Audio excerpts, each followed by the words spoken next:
Hey everyone, welcome back to my workbench. For today, working on continuing to work on this little Sega Nomad here. It's probably going to be a real short video today. Last time I took off the old plastic screen cover. I showed the routing for all of the signal wires and the power wire. What I want to do today is replacing capacitors. It's actually not the most exciting process, and I'll probably just record a few minutes of it and move on because it's not really all that exciting to watch. And I find it's a little more zen for me to do without an audience. It just takes a while, and it's just you want to kind of relax and just roll with it, man. Um, The biggest challenge when you replace a bunch of capacitors like this is if you're fairly decent at soldering, it's actually quite hard to tell what you've soldered and not replace and not replace. So I have to, after I go through each one, I gotta go and mark the back of it just to show that I swapped it out. The only exception is this weird tacked on one where every single Nomad I've encountered had this same strange tacked on 100 microfarad cap there. I don't know why. It's a massive cap for a 110 volt too. I don't know why, because like a modern 100 microfarad 10 volts about that big. I mean, this is an aluminum one, but still, I don't even know if it's aluminum and purple, because aluminums are usually blue like this. So, whatever.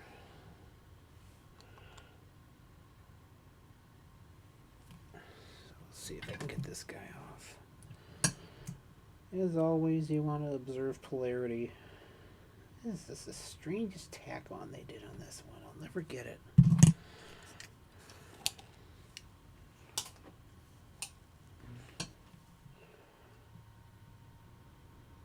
It's like a real afterthought.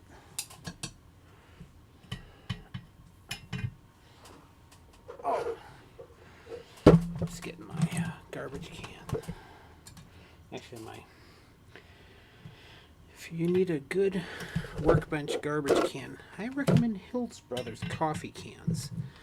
I actually drink Folgers or Starbucks, but the I found is the Hills Brothers comes in metal cans. The rest come in plastic. Yeah, I suppose you can use plastic, but I like the metal because I'm not too worried about it burning through. So helpful advice. Don't really like the coffee flavor much, but I do like the cans they come in. Get some of that excess solder off. The only thing you have to be careful about is if you have surface mount components nearby, you don't want to float them off the board. And they also put a big old gloppa.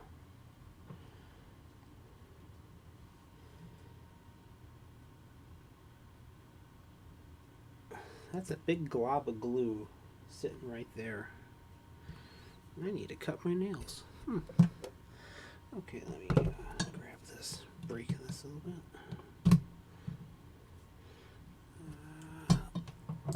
That's a better grabber.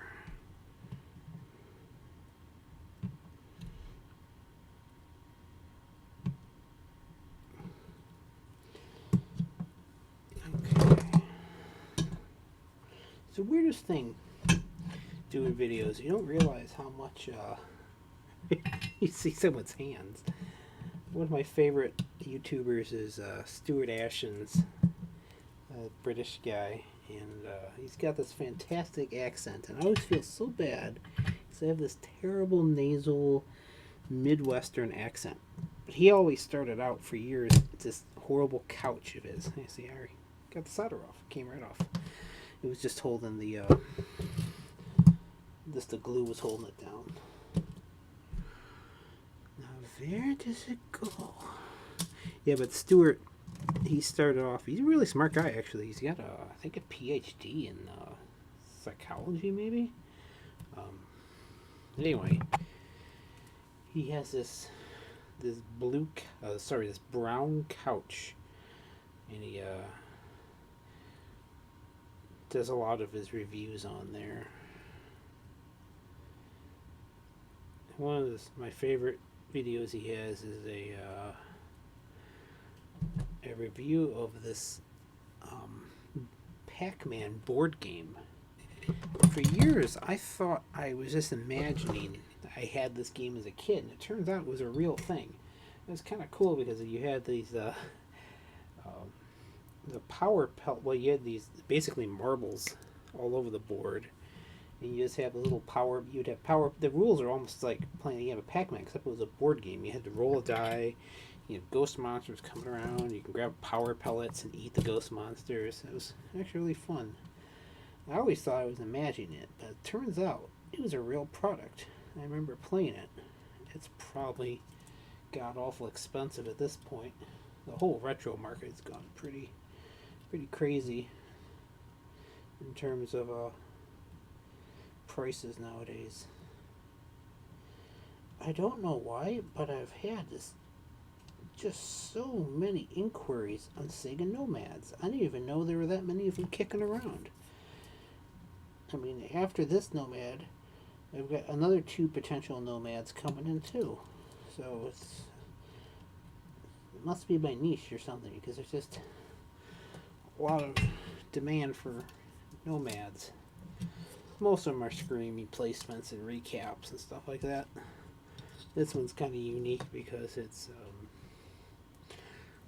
adding a cartridge port and a on-off switch.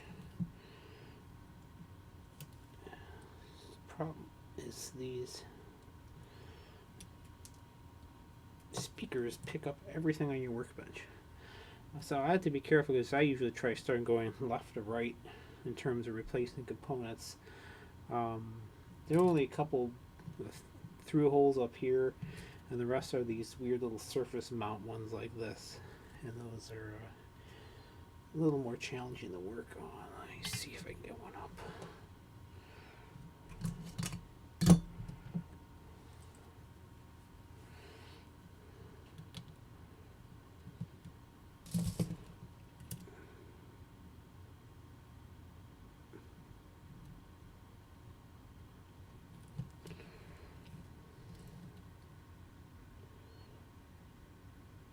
These are the ones I'm curious on here because the sound's got a little bit of a buzz to it. I don't really like that. Let me move this back a little bit. So I put my webcam up on this cool little arm I got on Amazon for like 25 bucks.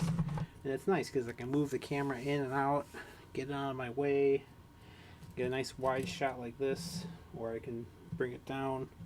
I still have my microscope, of course, but it's kind of cool. I can actually move my camera a lot easier. So if you see me moving and panning and coming in and out a lot quicker, it's because the new arm. And my eyes are getting old. And I can't see like I used to. That's my gray hair. Okay.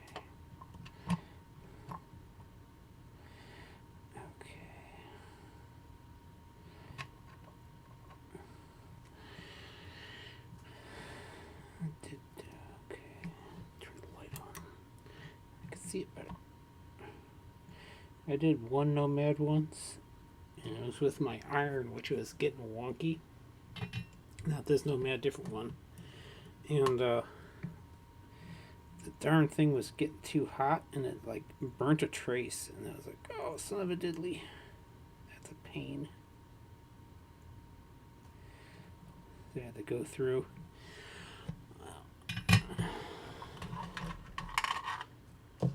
This is going to take a while. So, like I said, this is a short video tonight, and I'm just going to go through and just start recapping this whole thing one by one. And it's hard to concentrate and talk at the same time, and it's actually super boring watching somebody recap a system. So, that's it for now. I'm going to continue working on this tonight. Hopefully I'll be able to get this whole board done, and then tomorrow There's only like 5 caps or 6 caps on the other board. Knock those all out, and then I have a challenge of this is actually what I need to tap into for adding an external controller port. So I will show. I'll tack on the wires here and say which ones which are which. I'm a little confusing online from what I've seen on how to hook in, but I'll figure it out. Not that big of a deal. But it's a short one tonight, and I'm going to keep working on this now, and hopefully knock out this Nomad, most of it this weekend, if not all of it. And I got a couple other things. I got that CDX coming up, and then I got a power supply on PC I'm working on, but that's real just straightforward work there. Well, everyone, thanks for watching. I'm going to keep working on this. Yeah, it's just easier for me to concentrate without an audience. No insult to the audience, but it's just easier for me to do it without having to talk the whole thing. So for now, thanks everyone for watching. Talk to you tomorrow.